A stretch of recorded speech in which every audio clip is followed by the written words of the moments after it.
Fala, Squad do Poder, beleza? Mais um videozinho da nossa preparação Enem aí pra você. E dessa vez nós vamos falar de deslocamento de equilíbrio. É isso mesmo, um tema muito importante para a prova do Enem e você não pode deixar de saber. Então, vem comigo e confere aí a questão. A formação de estalactites depende da reversibilidade de uma reação química. O carbonato de cálcio é encontrado em depósitos subterrâneos na forma de pedra calcária. Quando um volume de água rica em gás carbônico dissolvido infiltra-se no calcário, o minério dissolve-se formando íons cálcio mais 2 e bicarbonato. Numa segunda etapa, a solução aquosa desses íons chega a uma caverna e ocorre a reação inversa, promovendo a liberação de gás carbônico e a deposição de carbonato de cálcio, de acordo com a equação apresentada. Considerando o equilíbrio que ocorre na segunda etapa, a formação de carbonato será favorecida pelo... E aí, galera, para você decidir qual é o fenômeno que vai acontecer para favorecer a formação de carbonato, você vai precisar lembrar os conceitos de deslocamento de equilíbrio. Então, vamos lá. Pensar em deslocamento de equilíbrio é pensar em princípio de Le Chatelier. E o princípio de Le Chatelier diz o seguinte: quando um sistema em equilíbrio sofre a ação de um agente externo, o equilíbrio é deslocado de modo a minimizar esse efeito. É um pouco confuso, né? A gente entender de fato o que acontece. Mas, na verdade, o princípio de Le Chatelier é basicamente uma ação e reação. Para justificar isso melhor, eu vou colocar aí para você um videozinho de uma brincadeira muito comum na minha infância, que era o João Bobo.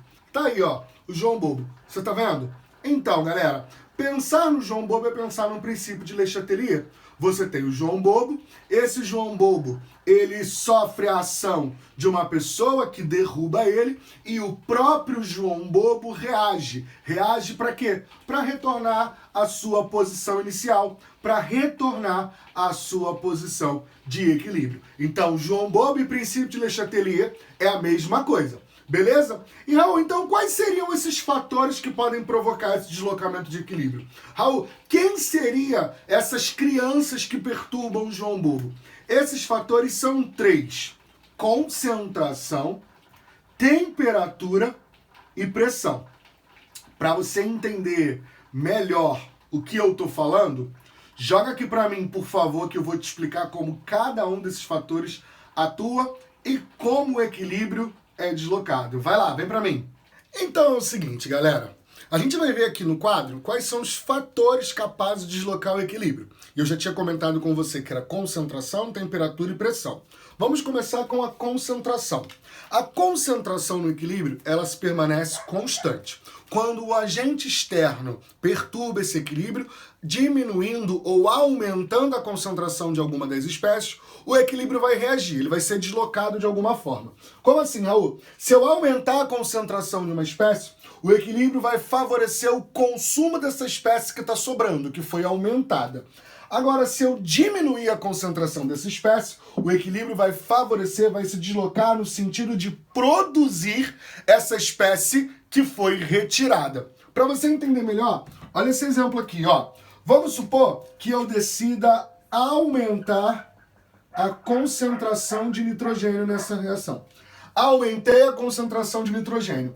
O sistema vai perceber, o equilíbrio vai perceber que o nitrogênio agora teve a sua concentração aumentada. E ele vai falar assim, ó, tem muito nitrogênio no jogo. Vamos fazer o quê? Vamos consumir esse nitrogênio. E para consumir esse nitrogênio, ele vai deslocar esta reação para o sentido direto, que é o sentido que consome nitrogênio. Agora, vamos supor que a gente diminua a concentração de nitrogênio. O equilíbrio fala assim, ih, tá faltando nitrogênio, hein? Tô precisando de mais nitrogênio. Vamos produzir nitrogênio? Vamos. Como é que eu produzo nitrogênio? Deslocando o equilíbrio no sentido inverso, no sentido de produzir nitrogênio. Beleza? Tranquilo? Foi concentração? Agora vamos para a pressão. Próximo quadro! Agora nós vamos ver como a pressão pode deslocar o equilíbrio. É o seguinte, Se eu aumento a pressão, olha o que está acontecendo, eu estou comprimindo o sistema. Então eu estou favorecendo a diminuição do volume. Agora, se eu diminuo a pressão, ó, o sistema está expandindo. Se o sistema está expandindo, eu estou favorecendo o aumento do volume. Então é assim que vai acontecer. Se você aumentar a pressão, o equilíbrio vai responder fazendo o quê? Diminuindo o volume. Agora, se você diminuir a pressão, o equilíbrio responde aumentando o volume. Olha para cá, eu vou te mostrar na prática como funciona. Peguei aqui o mesmo exemplo do item anterior, lá da concentração. Nesse exemplo, eu percebo que eu tenho 1 mol de gás nos reagentes de nitrogênio, mais 3 mols de hidrogênio. Então, eu tenho um total de 4 mols de volumes gasosos. Quando eu olho aqui para os produtos, eu tenho 2 mols de amônia, de gás amoníaco. Então, eu tenho aqui 2 mols de volumes gasosos. Galera, muita atenção. Esse equilíbrio é um equilíbrio homogêneo. Todas as espécies estão no estado gasoso. Porém, em muitos casos você vai ter equilíbrios heterogêneos. Inclusive, na nossa questão que nós estamos fazendo, o equilíbrio é heterogêneo. Quando isso acontecer, você vai, quando analisar a pressão, olhar somente as espécies gasosas. Então, você vai considerar somente o volume das espécies gasosas. Beleza? Se você tem 4 mols de volumes gasosos antes e 2 mols depois, significa que quando você sai de 4 para 2, você tem uma compressão. Então, no sentido direto da esquerda para a direita, você está comprimindo. Agora, quando você sai de 2 mols de volumes gasosos para 4 mols de volumes gasosos, você tem uma expansão. Então, no sentido inverso, você está expandindo. Logo, neste equilíbrio, quando a pressão for aumentada, ele vai se deslocar para a direita, ele vai se deslocar no sentido direto. Agora, quando a pressão for diminuída, ele vai querer expandir, então ele vai deslocar para a esquerda. Tudo bem? Tranquilo? Então, agora nós vamos ver temperatura. Vamos lá! Para finalizar, então, os fatores, temos temperatura. É o seguinte, você precisa lembrar que para cada condição de equilíbrio vai existir uma temperatura associada. Ou melhor, para cada temperatura vai existir uma condição de equilíbrio. Então, se você altera a temperatura, você desloca o equilíbrio. Se você aumentar a temperatura, o equilíbrio vai sempre deslocar no sentido endotérmico. Lembrando, sentido endotérmico é sempre o sentido onde o ΔH é maior do que zero. Agora, se você diminuir a temperatura, o equilíbrio vai deslocar no sentido exotérmico, no sentido onde o ΔH é menor do que zero.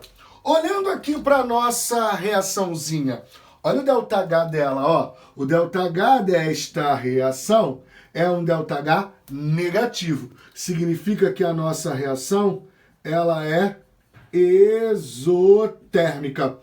Logo, eu posso dizer que essa reação ela é exotérmica no sentido direto e endotérmica no sentido inverso. O que isso vai significar? Vai significar que se você aumentar a temperatura nesse sistema em equilíbrio, você vai deslocar o equilíbrio no sentido endotérmico, no sentido inverso. Agora, se você diminuir a temperatura, você vai deslocar no sentido exotérmico, que é o sentido direto. Para cada tipo de reação, nós vamos ter um ΔH diferente, então você vai ter um deslocamento sempre favorecendo esses casos aqui. Beleza?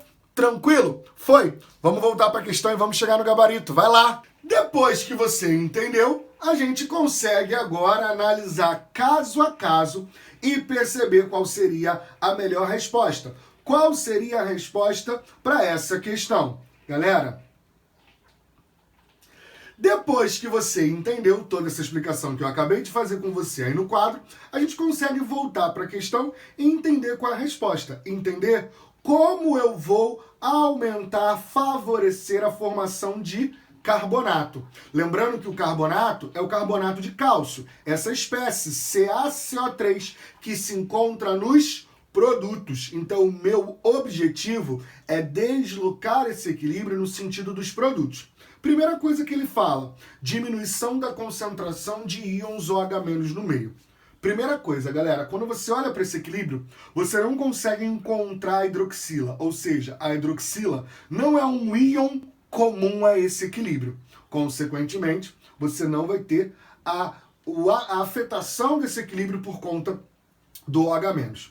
Mas toda vez que a gente tiver OH-, eu vou te dar uma dica. Sempre procura um H+, porque às vezes no H+ que pode estar a resposta, sendo que nessa reação, isso não acontece. Eu não tenho nem íons hidroxila, que são os íons que fariam, de fato, por serem íons comum, diferença nesse processo, e eu também não tenho íons H+, que são os íons que poderiam reagir com as hidroxilas e assim influenciar o equilíbrio. E o Enem adora esse negócio de reagir hidroxila com H+, então fica atento.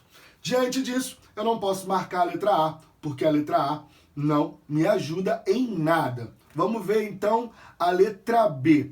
Aumento da pressão do ar no interior da caverna. Se eu estou aumentando a pressão, lembra que eu falei que o aumento da pressão favorece a contração do volume, favorece a compressão do sistema, então favorece um deslocamento do equilíbrio no sentido de menor volume. Quando você olha aí para os reagentes, você não tem nenhum mol de gás.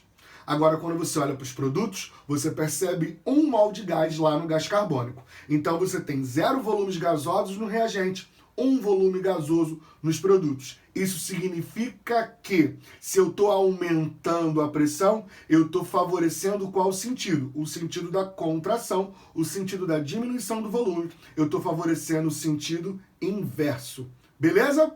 Letra C de casa, diminuição da concentração de bicarbonatos no meio. Agora sim, o bicarbonato é um íon comum, coisa que a hidroxila não era. Então, se eu estou aumentando a concentração, ou se eu estou diminuindo a concentração de bicarbonato no meio, eu estou fazendo com que o equilíbrio favoreça a produção desse bicarbonato. E para que haja produção do bicarbonato, o equilíbrio vai ter que deslocar no sentido inverso, que é o sentido que produz bicarbonato. E o meu interesse não é deslocar no sentido inverso, eu quero deslocar no sentido direto, porque é o sentido direto que forma carbonato. Vamos ver a próxima letra. Letra D de dado. O aumento da temperatura no interior da caverna. Galera, lembra lá da minha explicação no quadro. Se eu estou aumentando a temperatura, é porque eu estou favorecendo o sentido endotérmico da minha reação. Quando você olha para essa reação, você tem aí um ΔH. Esse ΔH indica que essa reação ela é endotérmica, porque o ΔH ele é positivo. ΔH positivo, eu tenho reações endotérmicas. ΔH negativo, reações exotérmicas. Então, se a minha reação tem um ΔH positivo, é porque ela é endotérmica no sentido direto e exotérmica no sentido inverso. Então, quando eu aumento a temperatura, eu favoreço o sentido endotérmico da minha reação, que nesse caso é o sentido direto. E é exatamente esse sentido onde eu tenho formação de carbonato. E por isso, o aumento da temperatura no interior da caverna acaba favorecendo a formação de carbonato. Tranquilo? Beleza? Para você ficar feliz, olha aí a letra E. A letra E, ela fala aumento da concentração de gás carbônico dissolvido. Se eu estou aumentando a concentração de gás carbônico, é porque o equilíbrio vai favorecer o sentido em que ele consome esse excesso de gás carbônico. Como é que eu consumo o excesso de gás carbônico? Deslocando o equilíbrio para a esquerda. E não é o que eu quero deslocar para a direita, assim como a letra D faz, aumentando a temperatura no interior da caverna. Beleza? Tranquilo? Vem aqui para mim. E aí, curtiu? Essa foi mais uma questão da nossa preparação Enem. E nesse vídeo nós falamos de deslocamento de equilíbrio, um assunto muito importante para essa prova. Então não esqueça de deixar o seu like, não esqueça do seu comentário, manda para todo mundo que vai fazer a prova e fica ligado que já já tem mais.